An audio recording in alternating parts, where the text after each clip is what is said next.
What if Tywin Lannister stopped Ned Stark's execution and named himself Kingmaker before the realm?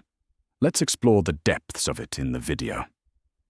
The crowd gathers before the great sept of Baelor, the way crowds always gather in King's Landing, pressing in from every street and alley on Visenya's hill until the square below the sept is packed so tightly that a man can barely lift his arm.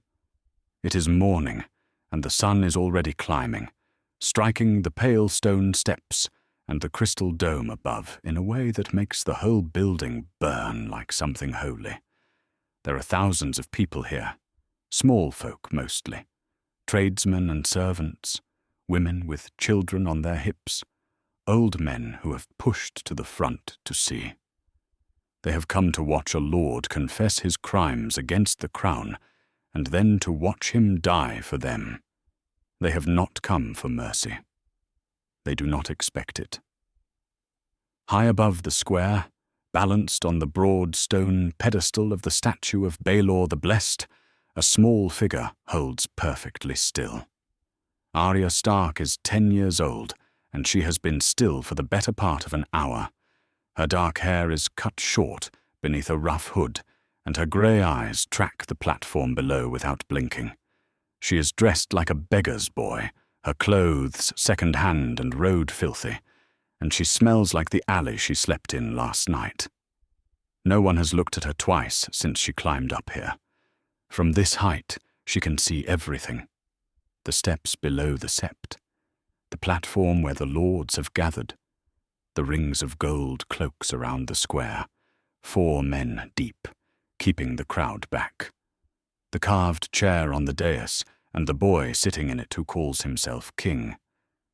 She can see her father kneeling at the foot of the steps. He is kneeling with his wrists in chains. Eddard Stark is lean and dark-haired, with a long face and grey eyes, and he has always looked, even in better times, like a man who is waiting for the next hard thing. Right now he only looks exhausted. He has been stripped of his chain of office, stripped of his sword, stripped of every mark that says he is the Lord of Winterfell and the Warden of the North. He kneels in the dust on the steps of the great sept in irons, before the assembled court and the entire city, and his face is as still as the face carved into the weirwoods back home. On the platform above him, Joffrey Baratheon sits in a carved chair that has been arranged to look like a throne. He is 13 years old, with golden curls and a soft, unfinished face, and green eyes that have the shine of a boy who has never once been told no by anyone who mattered. He watches the crowd below with a sharp and particular pleasure, as if all of this is something he has been building toward his whole short life. His mother stands 2 paces behind him. Cersei Lannister is golden-haired and tall and dressed in crimson silk, wearing a queen's crown and a queen's composure, but her hands at her sides are not quite relaxed. She has known since the Raven arrived from the Riverlands 3 nights ago that this morning was going to require something from her that the king would not like. To the left of the platform, held between 2 Kingsguard in white cloaks, Sansa Stark stands with her blue eyes swollen and red. She is 13, auburn-haired, and she has already done the one thing she thought would save her father. Hours ago she had knelt before Joffrey in the throne room and begged him to show mercy, telling him the histories would remember a good king for it. He had said he would consider it. Near the base of the sept steps, half hidden in the crowd, a scarred man in black stands with his arms folded and his face closed. He is a black brother of the Night's Watch, rough-looking, with road dust deep in the creases of his face. He has come to King's Landing to find recruits for the wall, which means he spends time near the courts and the prisons, waiting for the condemned to be offered a black cloak instead of a blade. He watches the kneeling lord on the steps with the quiet attention of someone who can read a situation and knows this one is about to turn. The Grand Maester steps forward on the platform and speaks of mercy in a voice that carries across the square. "Kings who show clemency are strengthened by it," he says. "The gods themselves favor wisdom over wrath." He is not looking at Joffrey when he says this. He is addressing the sky, which is the expression of a man who already knows he will not be heard. He is right. Joffrey rises. The crowd senses the shift before they see it, and goes quiet by degrees, the hush spreading outward from the platform until the whole square is still. Sansa presses her hands together. She does not look away. Ned Stark does not raise his head. "My mother asks for mercy," Joffrey says. His voice is still a boy's voice, but he works to make it hard. "My council asks for mercy. Even my own bride asks for mercy." He pauses and lets the crowd sit with that. "But my father's kingdom cannot be built on mercy for traitors. The gods demand justice." He turns toward the king's justice at the foot of the platform, who holds the great Valyrian steel sword upright, its dark blade catching the morning light. "Bring me his head." The king's justice moves. Ice comes up. The Valyrian steel takes the morning light along its edge, and the crowd makes a low and collective sound, and Arya, high above, stops breathing entirely. Then Cersei Lannister steps forward. She crosses 2 paces of platform with the measured certainty of a woman who has been rehearsing this moment since the Raven arrived. She stops beside the king's justice, and she speaks before the blade can fall. Her voice carries across the entire square. "Lower the sword." The king's justice does not move. His eyes go to the king. "Lower it," Cersei says again, and her voice does not change pitch. "Lord Tywin Lannister, commanding the Crown's armies in the field, has sent explicit instruction that the prisoner Eddard Stark is not to be executed without his written authorization as the realm's senior commander. That authorization has not been received. The execution does not proceed." Silence. Not the silence of approval, not the silence of disappointment, the silence of thousands of people who do not yet understand what they have just watched. The king's justice lowers ice. Joffrey stares at his mother. His face is very red, and for a moment he is entirely a child, a boy whose prize has been taken from him in front of the city. He rules. He looks at the lowered sword. He looks at the lords on the platform, none of whom will meet his eye. He looks back at Cersei, and what he sees in her face is the same wall it has always been. A woman who has calculated this down to the last breath and will not be moved. He does not have the strength to move her yet. He sits back down. The murmur that builds in the crowd is not happy and not sad. It is the sound of thousands of people trying to make sense of a thing that does not yet have a name. The gold cloaks press inward. The Kingsguard close around the kneeling prisoner, and Ned Stark is hauled to his feet by the shoulders and turned toward the Red Keep. He raises his eyes as they turn him.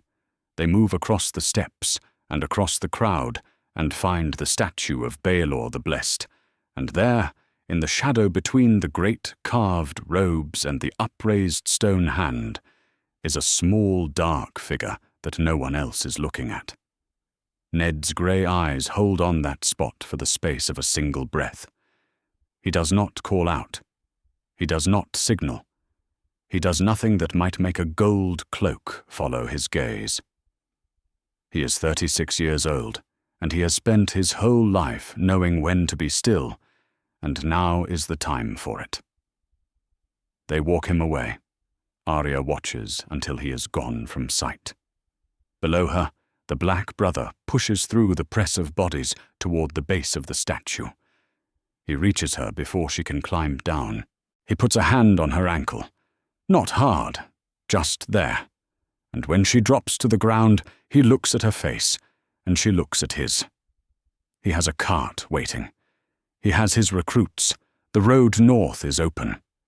But the Lord on those steps is alive, and this girl is staring in the direction they took him.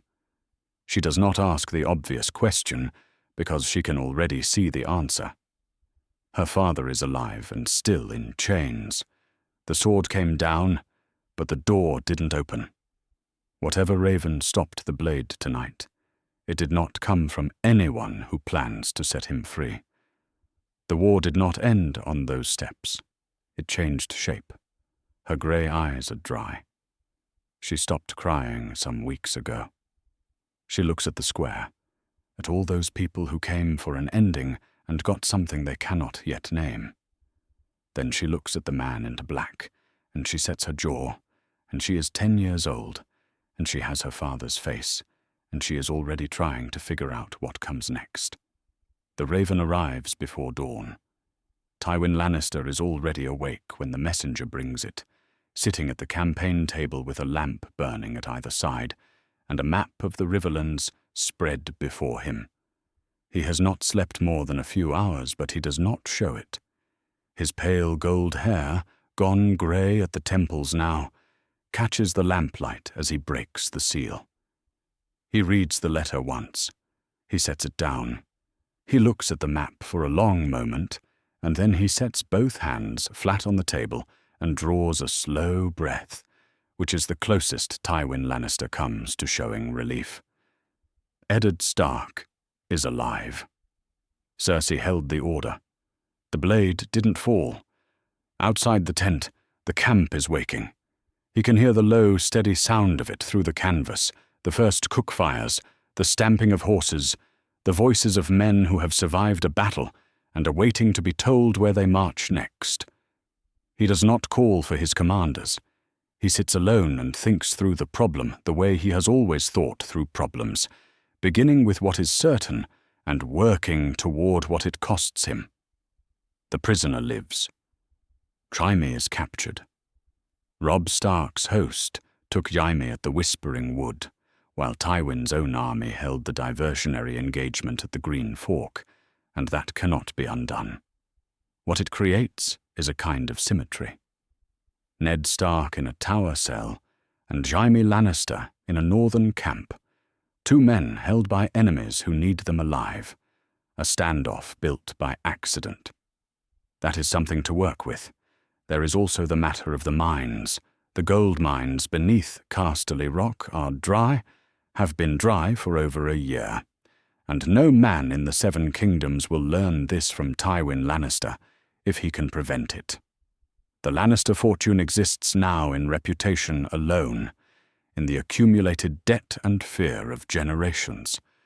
A prolonged war on two fronts will dissolve that reputation faster than any army. He is 57 years old. He did not build this family by fighting wars he could avoid. He folds the letter into his riding coat and steps outside the tent. Tyrion Lannister is sitting on a camp stool by the entrance, wrapped in a travel cloak too large for him, a leather flask held loosely in both hands.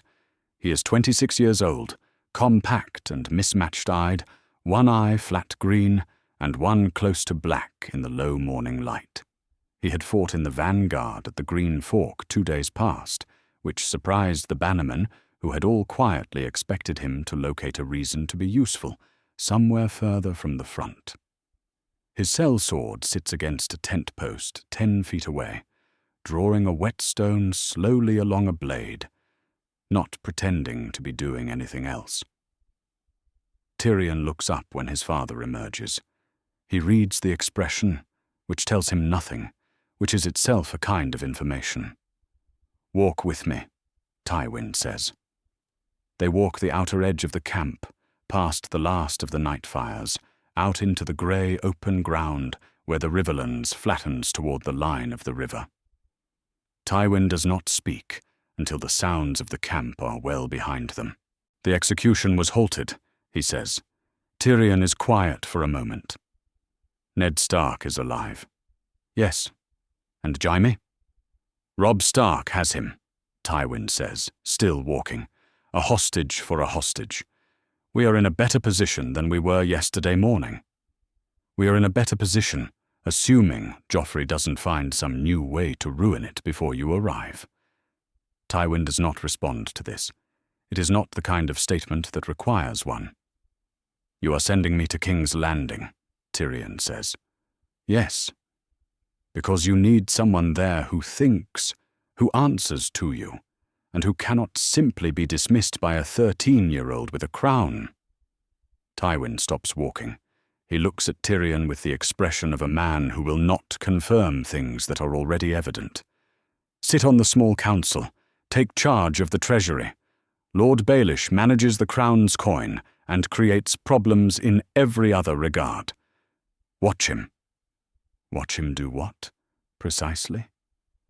Whatever it is he does when he believes no one is watching.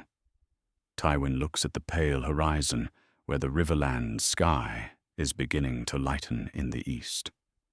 The Lord of Dragonstone has been sending ravens to every great house in the realm. His letters claim Joffrey is not Robert's son. Tyrion absorbs this. He has heard the whisper before, in certain rooms, from certain people. Is he wrong?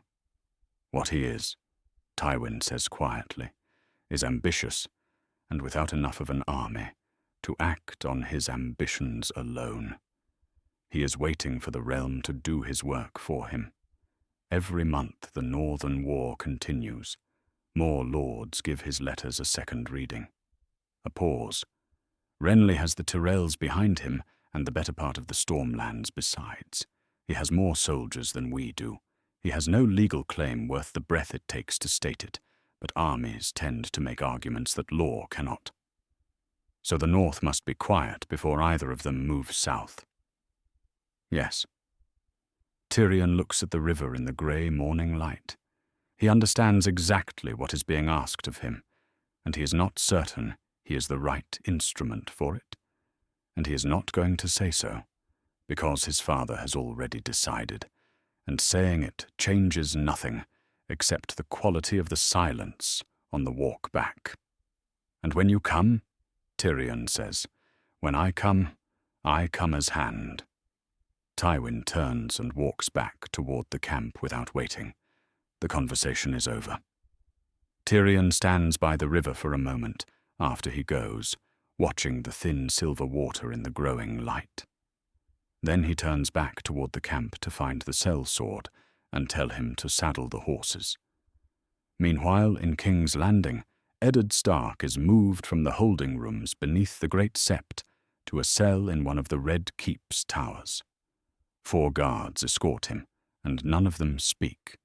He is given a pallet, a blanket, a jug of water, and a window that looks north across the city's rooftops towards the outer wall. He sits on the edge of the pallet and watches the morning light come up over King's Landing. He can hear the city below going about its mourning the way cities do, ordinary and relentless, as if nothing in particular happened yesterday at the Great Sept. He is 36 years old. He is alive and in a cell, and he is working out what the difference between those two things is worth to the people who put him here. In the throne room below and across the keep, ice hangs on the wall. Someone has mounted it on iron brackets to the right of the royal dais, blade bare, the grip pointing toward the ceiling. It is displayed the way a trophy is displayed. The great Valyrian steel greatsword of House Stark, the sword that has taken heads in the yard at Winterfell for 3 centuries, now hangs in the seat of the king who had its lord arrested. It says which family the realm belongs to now. Peter Baelish stands near the far window and looks at it for a long time. To a servant crossing the room, he looks like a man with nothing pressing. Someone who knew him better would notice the absolute stillness of his hands and the quality of his attention. He is 31 years old. He built the path that brought Ned Stark to this city, piece by piece over years, and the chaos it produced was supposed to be ungoverned and profitable to a patient man. Instead, a raven arrived from the Riverlands, and a queen stepped in front of a sword, and now Tywin Lannister is riding south to take the Hand's chain and restore the order that Petter Baelish spent years pulling apart. He looks at ice on the wall. He turns and walks out of the throne room with the same easy stride he always uses, nodding to the knight at the door, touching nothing. Down the corridor and up a staircase, Sansa Stark is sitting on the edge of her bed with a folded piece of parchment in both hands. A servant brought it before breakfast. The message is brief. Her father is alive. He is held within the Red Keep, pending the resolution of certain matters of state. She has been in this city long enough now to know that certain matters of state is the kind of phrase that means something is being decided over her head by people who will not explain their reasons. But the first part is what matters. Her father is alive. She says it quietly to herself, twice, and it is true, and it does not feel like enough, and it is what she has for now. She folds the parchment along its crease and tucks it inside her sleeve and goes to the window. King's Landing spreads out below her in the morning haze, enormous and loud and smelling of salt and fish and smoke. She looks at the rooftops, at the chimneys, at the birds crossing in slow loops over the harbour. Somewhere in this building, just a corridor and 2 staircases away, or 100 walls or the width of the whole Red Keep, her father is alive.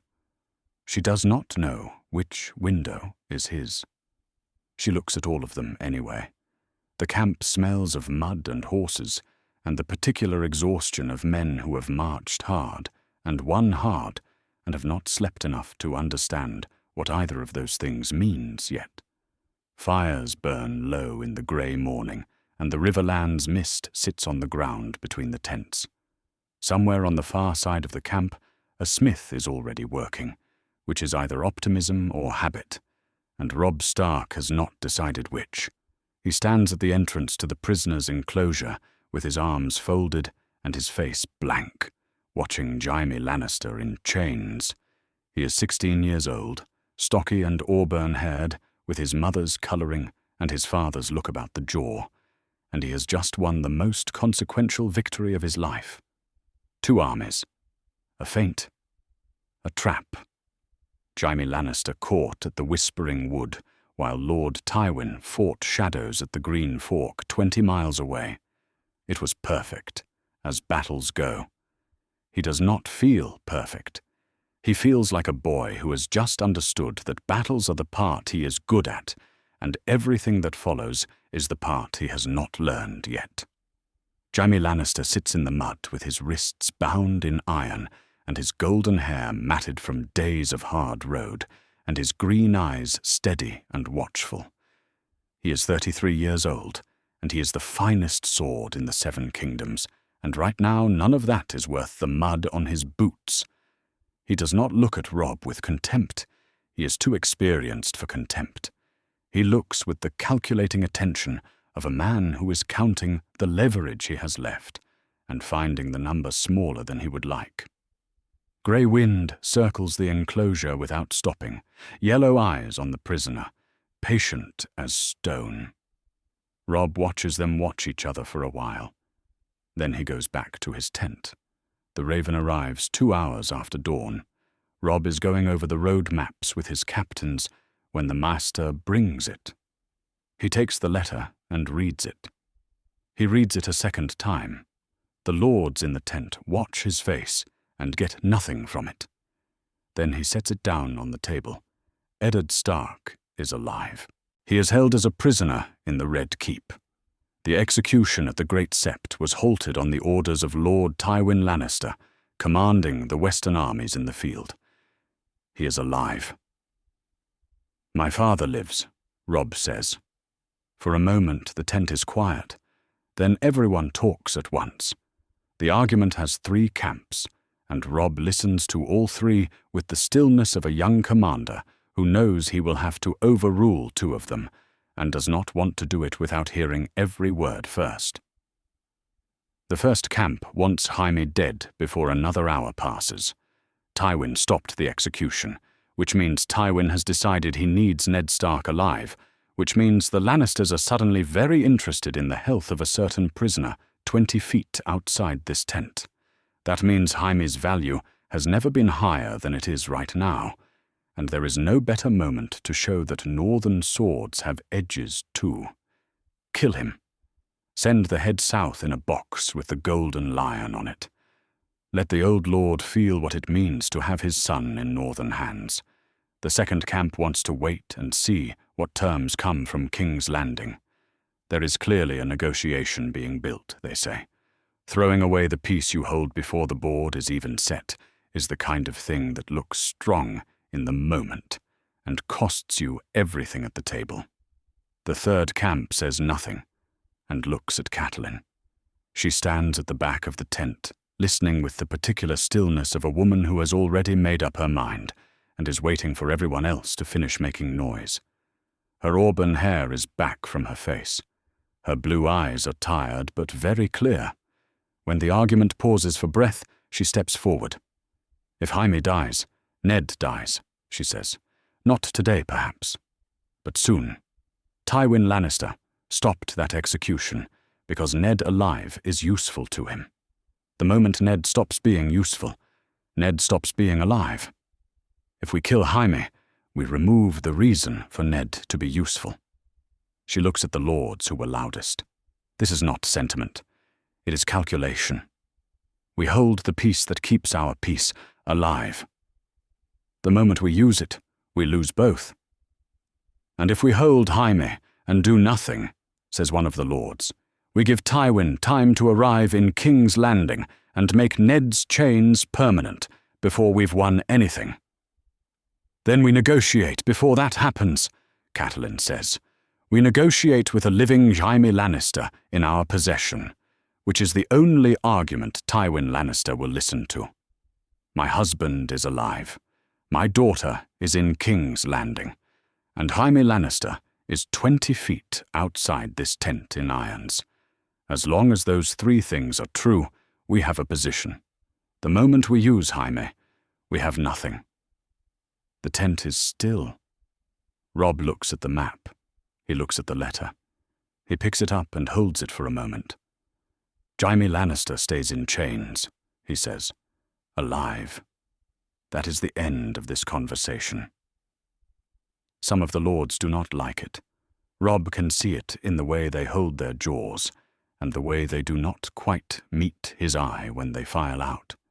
He is 16 years old, and he is finding out that winning the battle is the part he can do, and that the room after the battle is a different kind of fight entirely, fought with words and patience instead of swords, and he is less certain of the outcome. They follow him for now. He does not know how long for now lasts. After the lords are gone, Catelyn goes to the prisoner. Jaime has been moved from the open enclosure to a tent, still in chains, 2 guards at the entrance. He has been given food and water and a blanket, and he has not complained about any of it, which Catelyn notes. He is sitting on a wooden stool when she enters. He does not stand. He looks up at her with the patient alertness of a man in a difficult situation who has decided not to waste energy on performances. She does not sit. She stands in the middle of the tent and looks at him for a moment without speaking. There are lords in this camp who want your head, she says. There were more of them this morning than yesterday. I heard some of the argument through the canvas, Jaime says. The walls here are not built for privacy. Then you heard how it resolved. I heard. He looks at his chained wrists, and then at her face. Lady Stark, my life is currently dependent on my father's willingness to keep your husband alive. Your life is dependent on my son's willingness to hold his bannerman, Catelyn says, which is itself dependent on my husband's life being worth holding them for. So yes, approximately. And you trust your son to keep holding them. He held them this morning. Jaime is quiet for a moment. He watches her with the specific attention of a man who is accustomed to reading people and finding this one worth reading carefully. She is not afraid of him, which is unusual. She is not kind, which is sensible. She is not pretending to be either, which he respects more than he expected to. Then I suppose, Jaime says, that my continued existence depends on the political judgment of a 16-year-old boy. It depends on the political judgment of his mother, Catelyn says, which should worry you somewhat less. She turns and walks out. There is nothing else that needs to be said. That evening, Robb sits at the campaign table, alone with parchment and a quill and the silence of the tent around him. He has been a lord for half a year, and he has spent most of that time learning to think like one, to weigh loss and gain and the movement of armies, and the arithmetic of supply and winter and distance. He thinks about all of that now, and what the letter should say, if it is a lord writing to a lord. Then he writes what he actually wants to say, which is not that at all. The letter is short. It is addressed to his father by name. It says that Robb is alive, and the army stands, and Jaime Lannister sits in chains in a tent, 20 feet from where Robb is writing this. It asks whether Ned is being treated well. It asks nothing strategic. It asks one question. He folds it and ties it, and gives it to the Maester. The raven lifts off the perch in the grey evening and turns south, and Robb watches it go until the dark takes it. Tywin Lannister rides south on the King's Road with 10,000 soldiers at his back. The Lannister banners fill the air above the column, golden lions on crimson, rank upon rank stretching back along the road until the column disappears into the autumn haze. It is not an army moving to siege. It is an army arriving. Tywin's host rides south with the measured certainty of men who know exactly where they belong. Tywin rides at the front. He is 57 years old, pale gold hair going grey at the temples, hard green eyes, set in a face that gives away nothing. He does not speak as the column moves. He has given his orders. His officers understand them. He thinks about the position. Ned Stark in a tower cell, alive. Jaime in a northern camp, alive. 2 Baratheon lords moving from the south with their own fleets and their own claims, the mines not producing, the boy on the throne who cannot be controlled and cannot be left alone. King's Landing is ahead. The city announces itself the way it always does, first in smell and then in smoke on the horizon, and then in the low, persistent sound of 500,000 lives being lived at once. Crowds line the King's Road as the walls come into view. They have had a day to know this column was coming. Most of them simply watch. They have learned caution. The city gates stand open. The gold cloaks are ranged along the gatehouse walls, and at the entrance, they're black and gold, formal and correct. Their commander watches from the gatehouse with the expression of a man who has been told to stand aside and is trying to do it with some dignity. The gate does not close. Tywin does not acknowledge the gold cloaks as he passes through. He rides for the Red Keep. The streets of King's Landing narrow inside the walls, and the crowd presses closer from both sides, faces at windows, people on doorsteps and balconies. Children perch on low walls. Tywin rides through it all without looking left or right, his face as still as it was on the King's Road, as if the city's attention is simply weather, and he has not decided yet whether it will be useful. He goes directly to the Red Keep, and the Red Keep's gates open for him. Tyrion Lannister has been in King's Landing for 5 days. He had ridden hard from the Riverlands, and arrived in time to plant himself where his father needed him. On the small council, present and observant. He has sat through 4 sessions and said relatively little and learned a great deal. He has been in a great many rooms in his 26 years, and none of them have made him less comfortable than a room full of people who wish he were somewhere else. He stands to the right of the throne when the great hall's far doors open and his father walks in. The hall is full.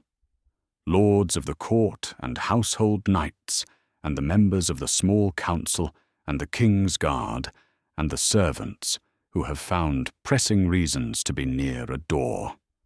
Joffrey Baratheon sits the Iron Throne in a crimson doublet with his golden crown on his golden curls, and his green eyes very bright. He is 13 years old, and he has had 5 days to prepare for this moment, and he has spent them deciding how to look like a king receiving a lord, rather than a boy being managed by his grandfather. He is doing reasonably well at the expression.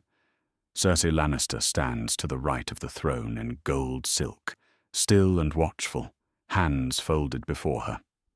She has known her father for 33 years, and she knows exactly what he intends to do in this room, and she is not going to help Joffrey misread any of it.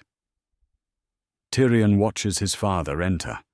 Tywin walks the length of the hall with the unhurried stride of a man who has been in rooms like this for 40 years, and still doesn't find them particularly interesting. The lords nearest the aisle step back as he passes, not because they have been told to, but because it would not occur to them to hold their ground. He does not acknowledge any of them. He walks to the foot of the steps that lead to the Iron Throne and looks up at Joffrey. He waits. The silence spreads outward from that point like water. 10 seconds, perhaps. 15. Joffrey's bright eyes hold on Tywin's face, and Tywin's face gives him nothing, just the flat, unblinking green regard of a man who is prepared to stand here for as long as the room requires. The lords are very still. Tyrion watches Joffrey's jaw and the small, tight movement of his throat, the swallow that says everything. Then Tywin kneels. He does it with complete deliberateness, the way he does everything. One knee touches the stone floor. His head drops the precise and correct distance for a lord before his king.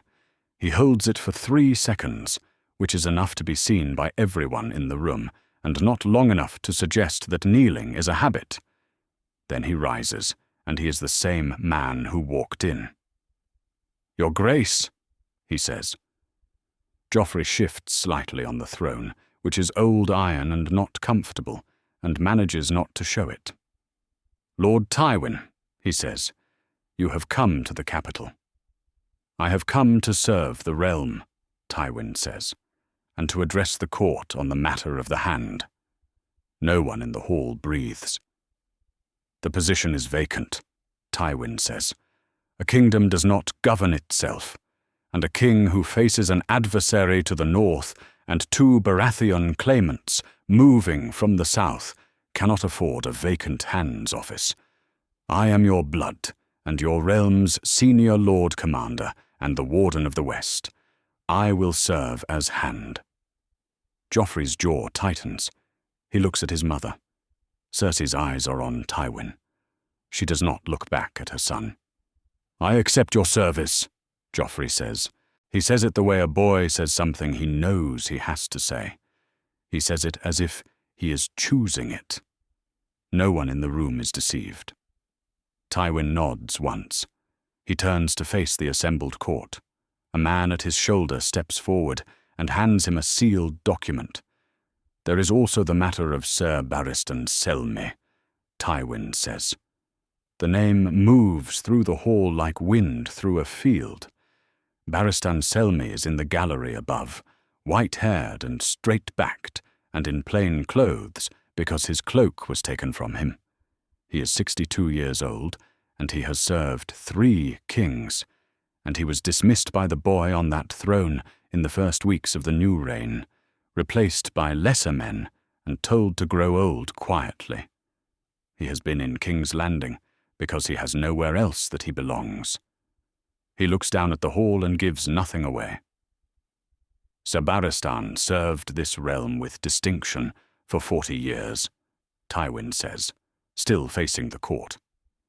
His dismissal was without cause and without honor, and it reflected poorly on the crown that did it. That dismissal is reversed. Sir Barristan resumes his post as Lord Commander of the King's Guard, effective from this moment. Joffrey straightens on the throne. Cersei's hand moves to his arm, very briefly, and then away. In the gallery, Barristan Selmy holds himself completely still for a moment. Then he descends the side stairs with the unhurried precision of a man who has spent 60 years controlling how he moves in public. A servant is waiting at the base of the stairs with his white cloak. He did not know the servant would be there. He takes the cloak and puts it on and walks to the foot of the throne steps and turns to face the hall, and he is in his proper place again, and the hall knows it. The lords look at each other, and they look at Tywin, and they look at the old knight in the white cloak, and they understand exactly what has just happened. Tywin looks at the assembled court, the lords, the knights, the small council at their side table, Joffrey on the Iron Throne, Cersei to the right, Tyrion to one side, Barristan in his white cloak at the foot of the steps. He does not raise his voice. "The realm has one king," he says. "I am his hand. Any man who tests the king tests me. Any man who serves the king serves the realm." A pause. That is all. The room is quiet in the particular way of rooms where something has been decided that will not be undecided. It is not the silence of approval or fear, exactly. It is the silence of men who have recalculated where they stand and have found that the answer is different than it was this morning. The shift is not loud. It never is when it is real. At the back of the hall, Petter Baelish stands with his hands clasped behind him and watches Tywin receive the bows of the assembled court. The smile is still on Peter's face. It is always on his face. It is a very good smile. But behind it, tonight, his eyes are doing different arithmetic than usual, and the answer he keeps arriving at is one he does not like. The Tower of the Hand is four-sided and tall and positioned at the eastern end of the Red Keep, where it catches the morning wind off the harbour. Its upper floor has the best view in the castle of the city below and the distant line of Blackwater Bay. Tyrion Lannister stands at the window for a moment when he arrives, looking at the harbour and the city and the particular quality of the light over King's Landing in the early morning. And then he turns and sits at the desk and thinks about the strangeness of having the room without the title. His father wears the Hand's chain. Tyrion has the Hand's office. He has worked out, in his 26 years, that the difference between those two things is mostly one of sleeping arrangements, and in the present situation, the sleeping arrangements are probably safer than the title. The sellsword is at the door. Tyrion stopped explaining his choices a long time ago. A practical man takes practical precautions, and in a building with this king and this family, a man who is large and quiet and competent with a blade is a practical precaution. The treasury ledgers are waiting on the desk. He has asked for them twice, and they have arrived with the reluctance of men who do not want him to read them, which tells him before he opens the first page that whatever they say is bad. He reads 3 pages and closes them. He sits for a moment and looks at the harbour and thinks about the fact that the richest family in Westeros is not nearly as rich as anyone thinks it is, and that this war is costing approximately what they do not have. He sends for the master of whisperers. The man who arrives is a soft-bodied, soft-voiced eunuch who carries himself with the particular serenity of someone who has made himself indispensable to every household he has lived in. He sits across the desk from Tyrion, with his hands folded in his sleeves and his pale eyes attentive, and he lays out the intelligence picture with the unhurried precision of a man who has been doing this for a very long time. The Lord of Dragonstone is at his seat with a fleet that is still building. He has sent his letters to every great house in the realm, and he is waiting for the realm to respond before he commits his ships. He is patient. He is methodical. He will not move until he believes the board favors him. The younger claimant is at Highgarden, with the Tyrells and the Stormlands lords behind him, and more soldiers than anyone else in the field. He has no legal claim worth the paper it takes to write, but he has men, and he is not the sort of man who stays at Highgarden indefinitely. Robb Stark's host is intact in the Riverlands, with Jaime Lannister in chains. The young lord has not been declared king in the north. The Master of Whisperers says this with a carefully neutral expression that Tyrion recognizes as the expression of a man who considers this the most significant piece of information in the report. Tyrion thanks him and sends him out and sits alone with the intelligence and the ledgers and the view of the harbor for a while. Then he takes a fresh sheet of parchment and begins to write. He writes carefully. Tywin sent him here for precision, not cleverness. The terms take shape as he thinks through them, each point following from the previous one, with the cold arithmetic of men who are negotiating over other men's lives. Ned Stark will publicly reaffirm the confession he has already given before the realm, and formally accept it as the truth. He will accept the permanent stripping of his title as Warden of the North. He will return to Winterfell as a private lord, without military command or political standing. The North will not declare Robb Stark as a separate king, and the Valyrian steel greatsword Ice, ancestral weapon of House Stark, will remain in the possession of the crown permanently, displayed as it is now, as the visible sign of what this settlement cost. In exchange, Jaime Lannister will be released unharmed from northern custody and permitted to return to King's Landing. Tyrion reads back over the terms. He thinks about ice hanging on the wall downstairs, bare and bright in its iron brackets. He thinks about what it means to demand a man's ancestral sword as a trophy of his own surrender.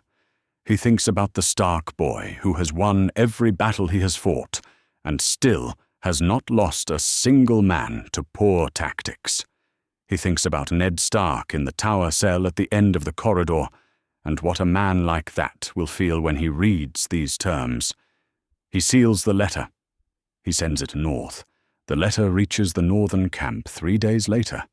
Robb Stark is 16 years old, and he reads it once and sets it down, and reads it a second time, with the expression his father always had when he was deciding whether to say what he was actually thinking. He is stocky and auburn-haired, with his mother's colouring, and the letter is sitting between him and Catelyn on the campaign table and outside the tent. Grey wind is moving past the entrance without stopping, back and forth, the way he does when something is wrong.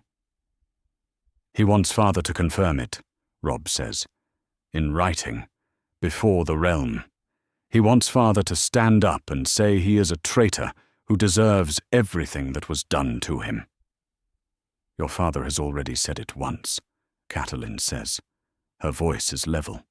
She is 34 years old, and she is looking at the letter with the expression she gets when she has already decided, and is waiting for the conversation to catch up.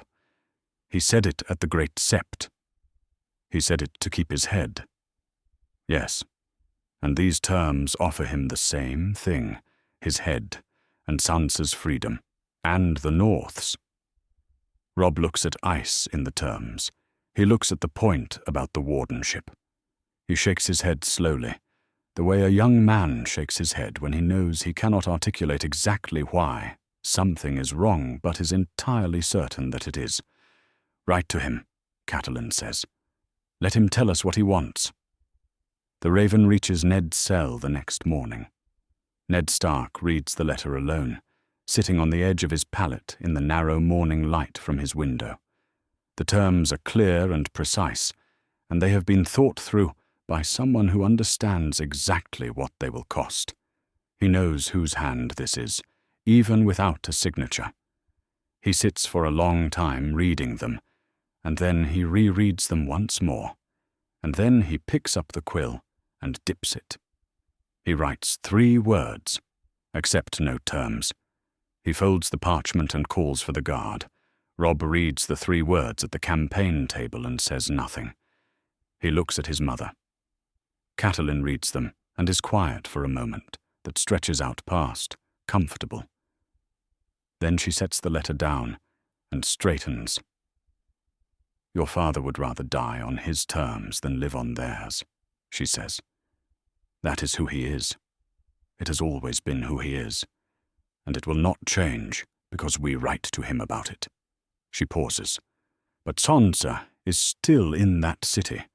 She is 13 years old, and she is standing inside the same walls as the king who ordered her father killed, and she has been there for months. And I will not let a second child become a martyr for Ned Stark's honor, while we wait for him to tell us his decision. Her voice does not waver. It has the evenness of someone who has already traveled past the hardest part of what they are saying. We negotiate. We get your father and your sister home, and after that, Ned can spend the rest of his life deciding what he thinks of the terms. The camp is silent. Robb looks at his mother for a long moment. He is 16, and he has won every battle in this war, and he is finding out that the hardest battles are the ones where no one is attacking. He does not argue. Across the camp, Jaime Lannister is brought the terms in his tent. He reads through all 5 points. He sets the parchment down and looks at the tent wall for a while. He is 33 years old, and he has been the Lord Commander of the Kingsguard, in name for weeks, while someone else commands the guard, and his father conducts his ransom through an intermediary, and the realm sorts out its arrangement without him. He thinks about what it must cost Tywin Lannister to offer these terms at all, to reach a settlement with the Starks on terms that leave anyone standing rather than broken. That is not how Tywin prefers to end things, but these terms will work. They are designed to work. That is the point of them. He calls for the guard, and he sends 1 word back to Lady Stark. Yes, the city looks different than it did a month ago. Petyr Baelish stands at the window of his chambers in the Red Keep and watches King's Landing go about its morning, the familiar smell of salt and smoke and river mud rising from below, and the difference is not in the city itself. The city is unchanged. The difference is in the quality of the air over it, the particular sense of a place that has been set to a purpose and knows it. The gold cloaks are more disciplined at the gates. The small council sessions begin on time and conclude with decisions instead of arguments. Joffrey sits the throne with his jaw clenched and says very little. The Tower of the Hand has lights in it past midnight every night. Order. That is the word. Tywin Lannister has been in King's Landing for 3 weeks and has imposed on it the same quality he imposes on everything he touches, which is the quality of a man who will not tolerate waste. Waste of time, waste of resources, waste of the opportunities that a realm in crisis provides to someone who is watching carefully. Petyr Baelish is 31 years old, and he has spent most of his adult life in this city, and he has never feared order, because order has always been temporary. The world produces chaos the way the sea produces waves. A patient man learns the rhythms and doesn't worry.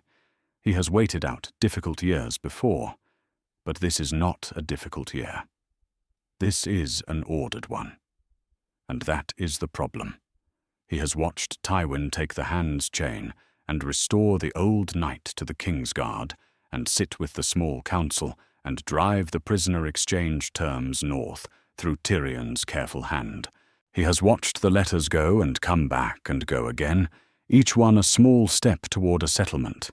He has watched the North stay quiet, Robb Stark holding his hostage, and waiting to hear what his father decides.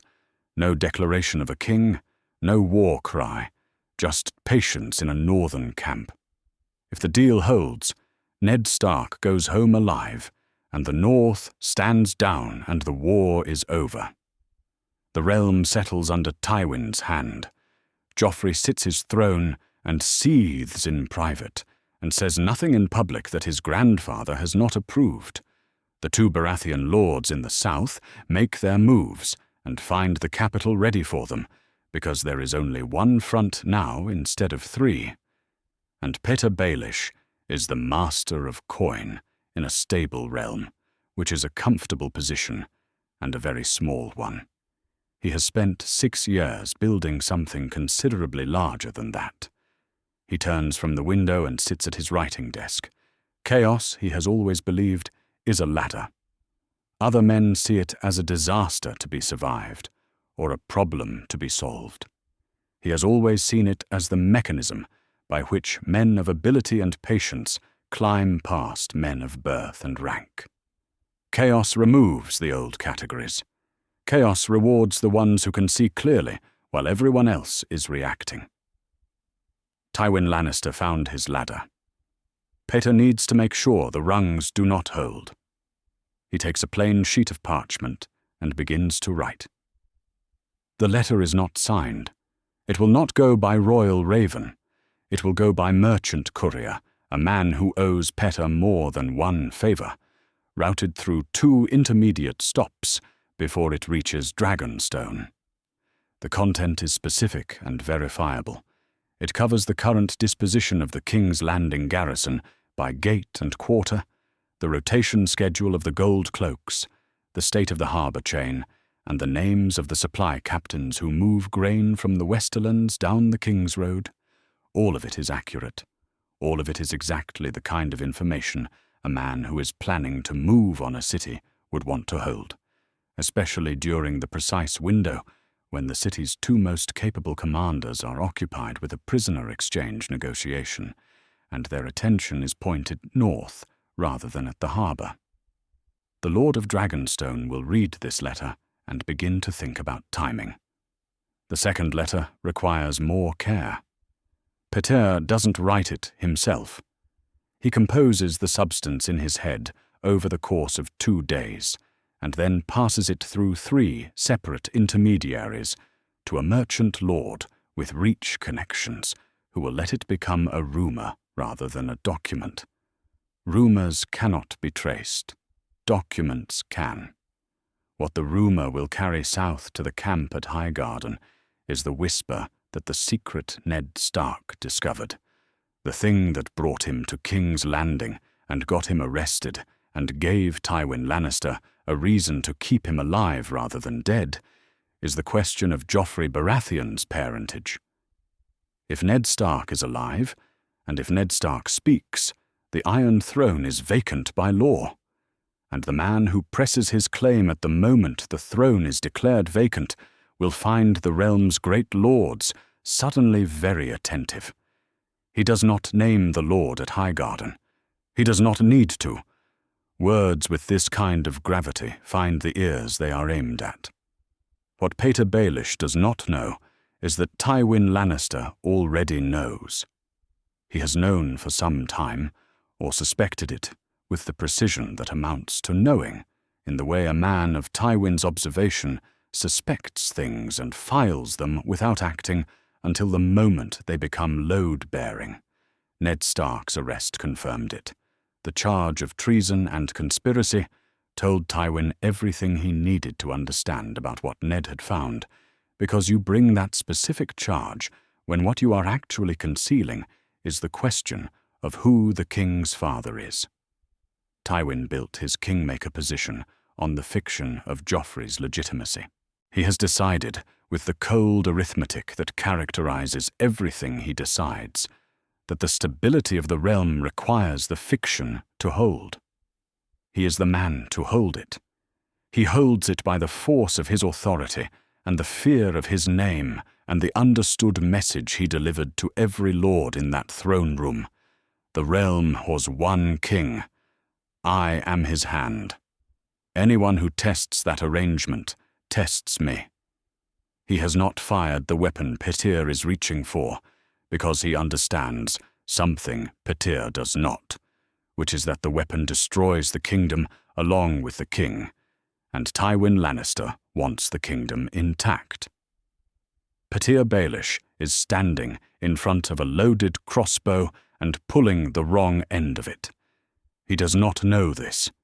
He seals his letters and sends them by their separate routes, and walks back to the window of his chambers and looks out at the ordered city below him, and thinks that chaos is a ladder, and that he has climbed harder ladders than this one. The Master of Whisperers has noticed the courier and the routing. He noticed on the second day. By the end of the third day, he has a reasonable understanding of what the letters contain and where they are going, and he sits with this knowledge the way he sits with most knowledge, which is quietly, turning it over, measuring its weight, deciding what use it has and to whom. He is not certain that bringing it to the hand is the correct action. Tywin's ordered realm is one possible outcome. It is not the only one. And a man who has survived as many changes of power as this one has learns to hold his best information until the moment it produces the most value. He waits and watches both ends of the board. In the Tower of the Hand, Tyrion Lannister has been waiting 3 days for a raven from the Riverlands. The negotiation had been moving forward with the steady logic of two parties who both want the same thing in principle and are arguing about the price. Catelyn Stark's last letter had given him reason to think the price was close to being agreed. And then 3 days of silence, which is a different kind of communication entirely. He brings it to his father that evening. Tywin is standing at the desk in the solar, with a lamp already lit against the early dark, reading something that he does not put down when Tyrion enters. The northern camp has gone quiet, Tyrion says. 3 days without a raven. Before that, the letters were coming every other day. Tywin reads to the end of his document. He sets it down. Find out, he says, who is talking to whom. The raven arrives with the morning tide. Tyrion Lannister reads it once and goes immediately to find his father. The fleet of Stannis Baratheon has sailed from Dragonstone. Sentries at the mouth of Blackwater Bay report masts on the horizon before dawn. Too many to count quickly, moving west with the tide. The Lord of Dragonstone has been building his fleet for months, and now he has moved it, and the reason he has chosen this particular window, Tyrion notes with the cold sensation of a man connecting two pieces of information that should not connect, may be related to certain recent letters that the Master of Whisperers is still tracing. Tywin reads the dispatch standing at his desk. He does not sit. He reads it twice, sets it down, and stands very still for a moment with his hand flat on the table. It is as close as he comes to surprise. How long before they reach the city? 3 days, perhaps 4. Tyrion says, depending on wind and how hard they push the oars. And Renly, still at Highgarden as of the last report, moving slowly, if at all. Tyrion pauses. They are not coordinating. They have different goals, and they do not trust each other. Tywin looks at the map spread on his desk. The northern negotiation is stalled. He cannot march an army north and defend the harbour simultaneously, and he will not try. There is a limited number of problems a man can hold in his hands at once. He has to set one down to deal with another. You will command the city's defence, he says to Tyrion. I will deal with the south. Tyrion's expression stays level. He has known since he arrived in King's Landing that some version of this assignment was coming. Defending a city against a naval attack is not precisely what he trained for, but the principles are the same, regardless of the direction the threat arrives from. "I will need to review what resources the city actually has," Tyrion says. "Then review them," Tywin says. "Tonight." That evening, Tyrion goes down into the depths of the Red Keep. The passages beneath King's Landing are old and damp, carved through rock that has been here since before the city was built. The men who work in them are old, too, in the particular way of men who have spent their lives in one specialized place and have become part of it. They are the pyromancers of the Alchemists' Guild, the keepers of the wildfire, and they receive Tyrion with the careful deference of men who are uncertain how much he knows. He knows enough. The wildfire caches are what remain of Aerys's paranoid years, when the Mad King had his alchemists stockpile the terrible green substance in tunnels beneath every major city district, enough of it to burn King's Landing from the inside out if he ever gave the order. The order was never given. The wildfire has been sitting in its sealed vessels under the city for 16 years, and the pyromancers have been sitting with it, and nobody has found an occasion to use it. Tyrion walks the passages with a lamp and asks specific questions. The wildfire burns hotter than any natural flame and cannot be extinguished with water. It clings to whatever it touches, wood and rope and canvas and flesh, and burns until the material is gone. A ship loaded with sealed casks of it and set alight in a harbor would do things that no ordinary fire could do. He thinks about Blackwater Bay and the mouth of the harbor. He thinks about a chain strung just under the surface. He thinks about a single unmanned ship loaded in the hold, drifting out on the tide to meet the fleet. He thinks about the moment of ignition. He tells the pyromancers what he needs. They look at each other with an expression that he recognizes from other rooms and other contexts, which is the expression of men who understand that what is being proposed is possible and are not at all certain they want it to be. He tells them to begin regardless. They begin. Meanwhile, from the Tower of the Hand, Tywin sends a letter south. He has been working on the draft for 2 days. He is a man who usually writes decisions quickly and finally, but this letter requires a different kind of precision. It is an offer, and an offer has to be generous enough to accept and specific enough to bind, and the recipient has to believe that the thing being offered is being given freely rather than being used to prevent something worse. What he is offering is the Queen's seat, a Tyrell bride for the Iron Throne, the Lord of Highgarden's daughter married to Joffrey Baratheon, giving the Reach what it has wanted for a generation. In exchange, the great Tyrell host turns away from Highgarden and marches to support the crown against Stannis, rather than accompanying Renly in whatever direction Renly decides to move. He seals the letter and sends it south with a rider he trusts. He does not discuss the offer with Joffrey. He does not discuss it with Cersei. There are decisions that require consultation and decisions that require a secretary, and this one only needs the rider. The northern counterproposal arrives the next morning. Tyrion reads it in the Tower of the Hand and sits with it for a while before he brings it to Tywin. It is, in its way, the response of a 16-year-old who has thought carefully about the most dangerous moment in a prisoner exchange, which is the moment after your piece leaves your hands and before the other side's piece leaves theirs. Robb Stark will release Jaime Lannister when Ned Stark and Sansa Stark have crossed the neck into the north. Not when Tyrion sends a letter promising it. Not when the ravens have gone back and forth confirming the arrangement. When Robb can confirm that his father and sister are standing on northern ground with northern men around them, Jaime Lannister walks free. Tyrion brings the letter to Tywin that evening. Tywin reads it. Then he reads it again.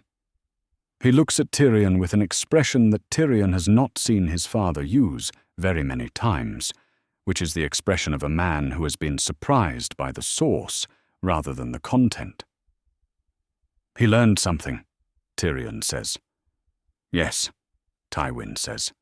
He sets the letter down. He did. He does not say whether the learning impresses him or merely complicates him. 2 floors below the small council chamber, in a cell in one of the keep's eastern towers, Ned Stark and Sansa Stark are allowed 1 hour together.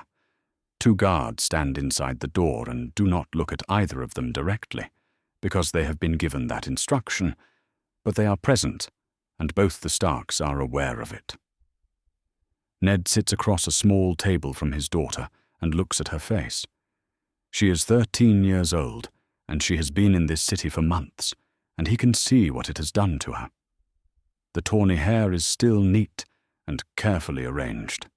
The blue eyes are clear. The bearing is composed in the way of a girl who has learned that composure is a form of armor and has been wearing it long enough that it is starting to look like her actual face. He looks at her for a long time without saying anything. "Are you well?" he asks. "Yes," she says. It comes very quickly. "Sansa." He leans forward slightly across the table. "Are you well?" She is quiet for a moment. That is longer than the question requires. Then something moves through her face, something genuine and brief, before she puts it back in place. "I am managing," she says. He looks at his daughter for a moment longer. He thinks about the choices he made that brought her to this city, and this cell, and this supervised hour with a guard 6 feet away who is not looking at them. He does not say he is sorry, because sorry is not what she needs from him right now, and because she already knows. "Hold on," he says. "Not much longer." She nods. She meets his eyes and holds them, and for a moment she is not managing at all. She is just a 13-year-old girl who wants her father, and then the moment passes, and she is managing again. At Castle Black, 300 miles north of all of it, Jon Snow stands on the battlements of the wall in the last light of the evening and looks south. He is 16 years old.